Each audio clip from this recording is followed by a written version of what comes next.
नमस्कार, जय माता दी, राधे राधे, प्रणाम आप सभी को। मैं आप सबका हार्दिक स्वागत, अभिनंदन, वंदन, वेलकम करती हूँ अपने इस प्यारे से यूट्यूब चैनल में।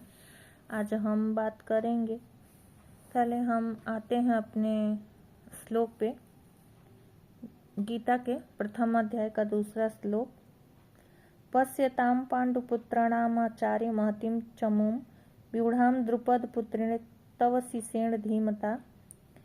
इसका अर्थ है कि हे आचार्य, आपके बुद्धिमान शिष्य ये दुर्योधन जो है वो द्रोणाचार्य से पूछ रहा है, कह रहा है कि हे आचार्य, आपके बुद्धिमान शिष्य अर्जुन द्रुपद पुत्र धृष्टद्युम्न द्वारा चक्रव्यूहाकार खड़ी की हुई पांडु पुत्रों की इस बड़ी भारी सेना को देखिए और इसके बारे में आप कुछ कहिए, इस पर कुछ टिप्पणी करिए।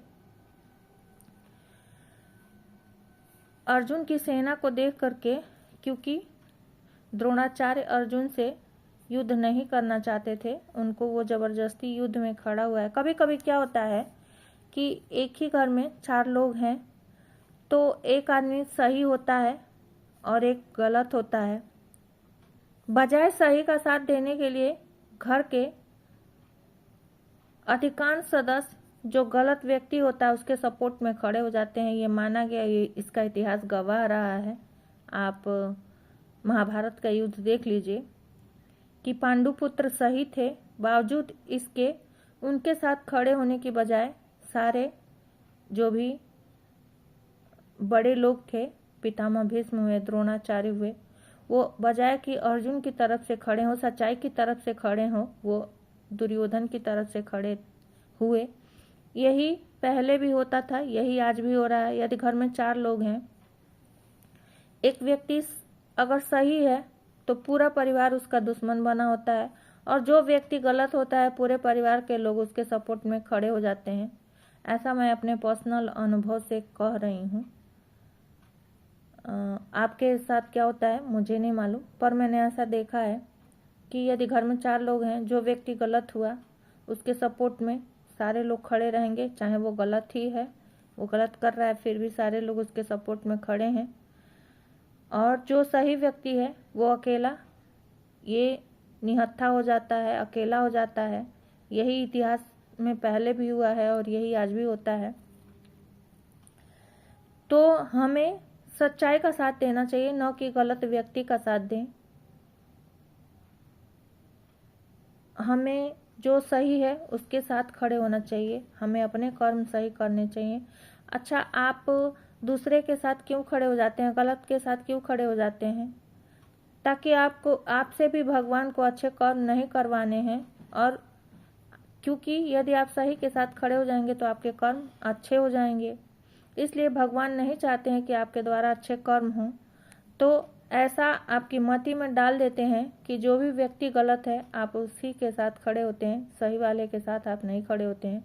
और गलत व्यक्ति को लगता है कि मैं जो कर रहा हूँ वो सही है, पर इसका खामियाजा आपको बाद में भुगतना पड़ता है, आपके बच्चों को भुगतना पड़ता है, आपके सपोर्ट में जो लोग खड़े थे उनके भी बच्चों को भुगतना पड़ता है। आइए अपने रेमेडी पे चलते हैं। यदि आपको लव मैरिज की आकांक्षा है, आप चाहते हैं कि आपका लव मैरिज हो जाए, और आपके मनपसंद की शादी हो जाए, और आपके मनपसंद की शादी में बहुत सारी रुकावटें आ रही हैं, बहुत सारी बाधाएं आ रही हैं, आपने किसी को देखा पर आपके अंदर उससे कहने की हिम्मत नहीं है कि मैं आपसे शादी करना चाहती हूँ, मैं आपसे शादी करना चाहता हूँ, तो आप इस उपाय को करके आप उस व्यक्ति को पा सकते हैं। आपको मैं एक मंत्र बताती हूँ।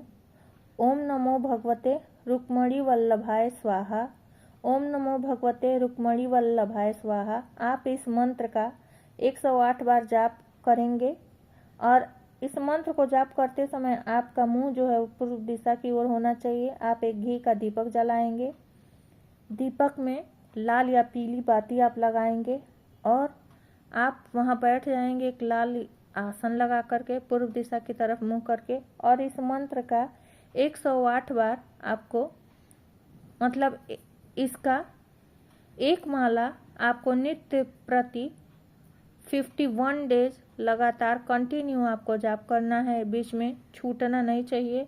और कंडीशन ये है कि यदि आप इसको जिस टाइम पे शुरू करेंगे, यानी आप जिस दिन शुरू करते हैं उस दिन यदि आप इसको ब्रह्म मुहूर्त में शुरू करेंगे, आप इसको 4 बजे से लेकर के सुबह के ब्रह्म मुहूर्त के 4 बजे से लेकर के और सुबह के 8 बजे तक किसी भी हाल में इसको ख़त्म करना है।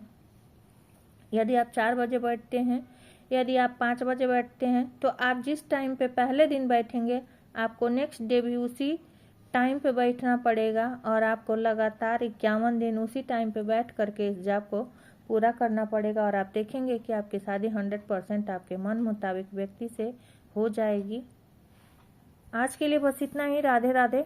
हृदय से धन्यवाद आप सभी का। प्लीज़ मेरे वीडियो को ज़्यादा से ज़्यादा लाइक करें, शेयर करें, कमेंट में जय माता दी लिखना न भूलें।